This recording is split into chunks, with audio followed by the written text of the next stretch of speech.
So the next step is the pre-trip. The pre-trip, this is what we do in our school for the new version of the test. So all my lights are clean and it's clear and it's secure. My lenses is amber and clear, and my rear lights is red and clear. Underneath the truck is no puddles of fluid indicating the leaks, no leaks around the underside of the engine and transmission.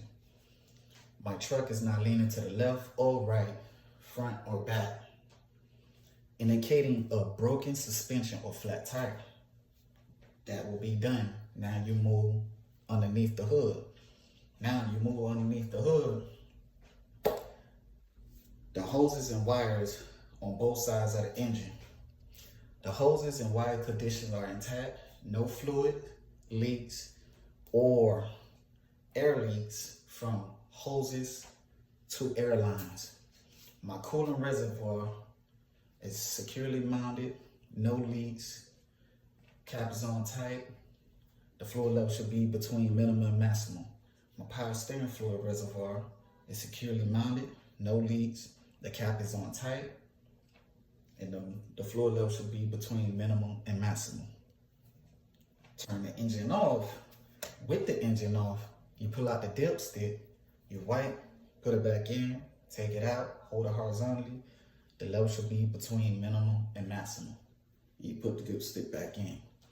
Now, the next step, my steering components.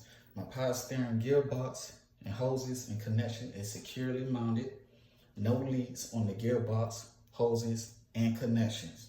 All steering lines and connection are not cracked and worn.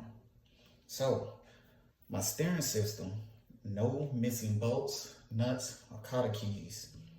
All visible connecting arms, links, rods to the gearbox to the wheel are not cracked or worn. My joints and socks is not loose or worn. Now, my spring mount from the front and the rear is not cracked, broken, missing any parts. My leaf spring is not shifted, cracked, or broken. My shock absorber is securely mounted, no leaks, and it's not damaged. Now for my brakes chamber, no leaks in the hoses and the fittings. My lines and hoses can supply air to the brakes. All couplings and fittings is secured. All lines are not cracked, worn, or frayed. Now, my brake drums and brake pads is free from oil and contaminant, free from oil and grease and no contaminants. Now, to my rim, no rust trail indicating of loose. My rim is not cracked, broken, or damaged and has no welding repairs. My studs and bolt holes are not elongated. My nuts are not missing. I'm not missing any parts at all. All the nuts are present. No rust trail indicating looseness, shining threads indicating cross threading. Now, my valve stem is accessible. The cap is present, it's not damaged, and it has no leaks. So for my tire requirements, I will use the proper inflation of the tire. I will use an air pressure gauge to manufacture specification of the requirements of my tire. Now, for the inside tire wall and the outer and my tread, it should be no cuts, bumps, bulges, no damages that will expose the body plies around the inside walls of my tire. Now, my tread is not even. I will use a tread depth gauge, indicator gauge, and I should not get no less than 432. For the front, no less than 432. The rear, no less than 232. Now I move on to the next one, my mirror brackets. My mirrors is clean and it's not cracked and it's not broken. And I'm not missing any parts. My bracket is not bent or broken. Now, to my battery covers. My batteries and cover is securely mounted. Connections is tight. No signs of excessive corrosions. All electrical system and cables, all electrical system cables and lines are secure. All lines and cables are not cracked, worn, and frayed. All right. Now I'll move to the next one, my DEF fuel tank. My DEF tank cap is securely mounted, it's on tight, and there's no leaks. My fuel tank, the cap is securely mounted, the fuel tank is securely mounted, the cap is on tight, and there's no leaks. Now my airbag mount.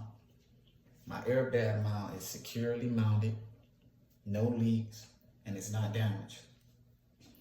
Now, my trailer cross member frame. My trailer cross member frame is no hoses, it's no broken welds, and it's no welding repairs, and it's not cracked, broken, or damaged. Now, for my airline couplings, from the tractor to the trailer, my airlines and connectors are seated and sealed, free from damage, and locked in place. Now, my service and emergency and electrical lines is not spliced, cut, taped, or worn, and it's not laying against the vehicle or on the ground. I will listen to air leaks. Now, I will move on to my trailer with the fifth wheel. The apron is not cracked, bent, or broken. My trailer laid flat on the fifth wheel skid plate. There are no space between the fifth wheel skid plate and the apron. My fifth wheel skid plate should be properly lubricated. My fifth wheel skid plate is securely mounted to the vehicle by the platform. The fifth wheel skid plate and pivot pins has no breaks, no cracks, no excessive wear on the platform of the fifth wheel. And my release safety latch arms is fully locked in, engaged in place, is in lock position. My sliding rail and locking pins is not damaged, and my locking pins is fully engaged. And the next one, there are no play between the locking jaw and the kingpin.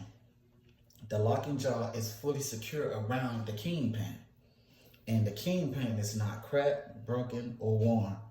Now I'll move to the next one. My trailer cross member frame is not broken, cracked, or worn, and it's no broken welds, no holes, and no welding repairs.